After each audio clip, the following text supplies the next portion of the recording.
Our agency switched to this idea of work for 6 weeks, take off for 2 schedule, which sounds crazy, but the results we've seen are absolutely through the roof. Today, we're joined by Joe Martin, author of 6-Week Cycles, a game-changing framework for agency owners and their teams. Joe's helped companies break away from the traditional 9-to-5 model, boosting productivity and morale. He's here to share how you can cut burnout, avoid common productivity traps, and get your team performing at their peak. So how does it work? I've helped agencies implement this, and the key principles that make it work are... This episode is all about helping agency owners snap out of the daily grind and win back their time. Clients care about the results.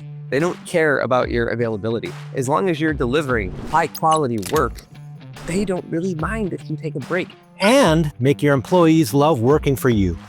Every agency that I've seen adopt this, we see more happiness. We see a significant drop in turnover. All the while, you'll discover how to tackle common productivity mistakes effectively. I hate to break it to agency owners, but if you're experiencing burnout, it could just be that you're working hard instead of that old adage of working smart. Joe, what is the 6-week productivity plan and how does it work? Yeah, our agency switched to this idea of work for 6 weeks, take off for 2 schedule, which sounds crazy. It's outside of 9-to-5, but the results we've seen are absolutely through the roof. And I've helped agencies implement this. And the key principles that make it work are, if we can get 6.7% more productivity per day, we can justify that 2-week time off in between. We can use Parkinson's law to even drive further results on this. Oh, so much. How'd you come up with the idea? It's an idea that I actually first heard from Jason Fried at Basecamp. And it was the idea of how they were running their development team instead of 2-week sprints, that they called it cycles. And it was 6 weeks and it was all planned out. And I was like, oh my God, that's amazing. You can do that? And I was looking for a better way to work.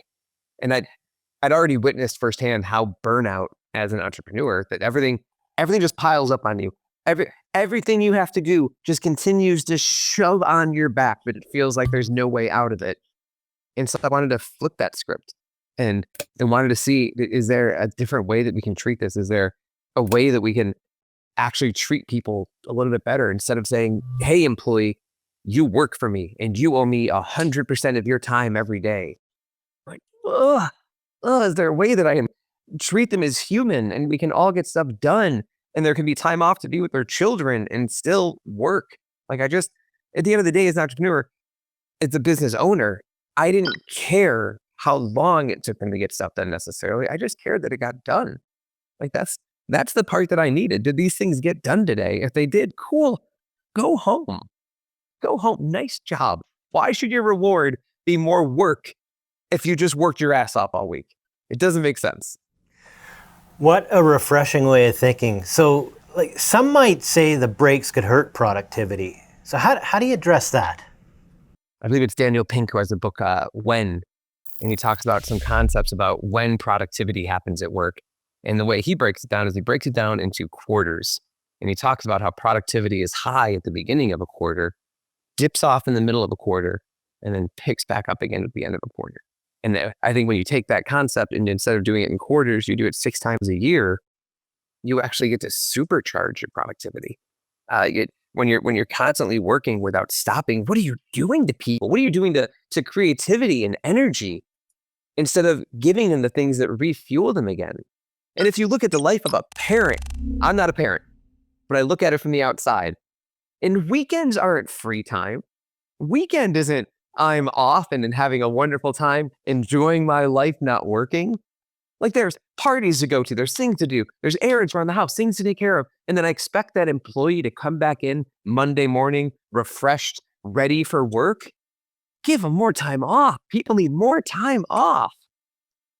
So sorry, Jeff. Sorry. You're passionate. I love it. You're passionate. And by the way, I saw that research about the productivity throughout a quarter.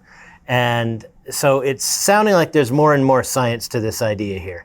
So what are the first steps to start seeing immediate improvements in a work-life balance with your 6-week model here? Start small, define boundaries.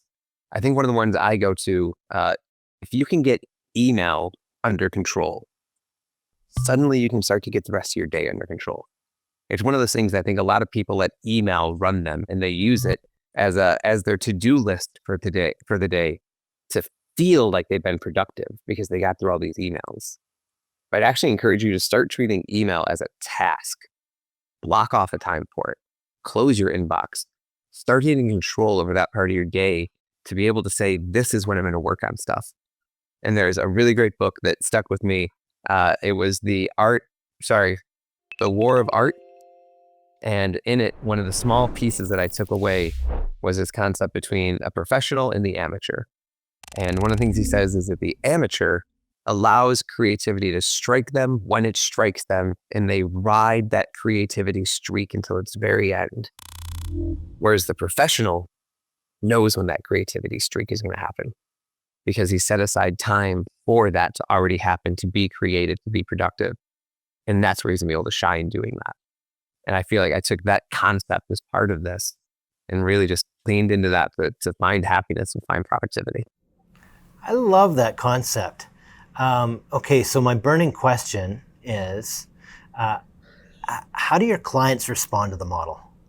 Yeah, clients care about the results. They don't care about your availability. As long as you're delivering high quality work, they don't really mind if you take a break. I actually think some of my clients like not meeting with us over those 2 weeks. And every agency that I've seen adopt this has seen that increase in productivity.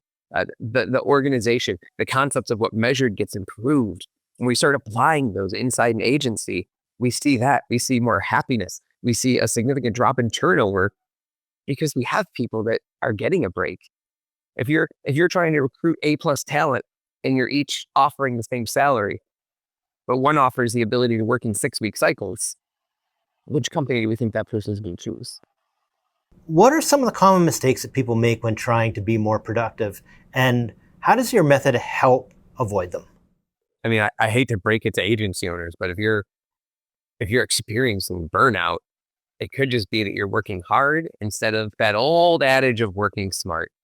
And this is where we chase it down to the very business model and the value that your salespeople are saying you deliver on. It's one of the things that we help companies do in terms of rewriting the first sentence on their website. And there was a company we worked with that was a cannabis delivery company. And the first sentence on their website was cannabis delivery in 30 minutes. Every day, the company was beholden to that first sentence to hurry, hurry, hurry, rush, rush, rush. The owners are pulling out their hair every day, trying to rush, move everything around. And everything is go, go, go, go. And it was on a value that they made up. No one told them you needed to deliver this in 30 minutes. And when we identified their one target customer, who's Sharon, who's 57 years old and lives in a wealthy neighborhood, it turns out she doesn't care if she gets that stuff in 30 minutes. That's so low on the value to her. And so it's important for agency owners to look at, what am I really delivering? What is the value that I'm bringing to a customer, and how am I fulfilling on it? Instead of saying, here's all this stuff I can do. I'll answer every email for you immediately. I'll answer your phone call as soon as you call in. Like, you may not need to sell speed and urgency. You may be able to sell moderated paced results. So, Joe, you've worked with some major brands. How do you adapt your productivity hack for big companies like McDonald's or Microsoft? Everything that we kept learning about conversion rate optimization came down to personalization, and really to stop talking to people in groups and talk to the individual. And I feel like it's a lot of those same marketing concepts that we built on with 6-week cycles of looking at what's important to our employees, what's important to them, how do they work best, when do they work best. And so it's really, I think that the productivity is a very personal question for a lot of people. And I think that managers kind of like to manage from a distance a little bit, when I'd like to see a little more managing of really understanding what the work entails. Don't just understand the project, don't just understand the deliverables and the tasks, but what is the work that this person's really going through to get these things done. And one of my ways to try and always stay tuned in about that is every Friday when we're on cycle, we have what's called a checkout meeting. And so we get no more than 5 of us together. We spend 2 minutes in silence, Write down everything that went well that week and share it. Spend 2 minutes in silence again, write down everything that didn't go well, and then we share that.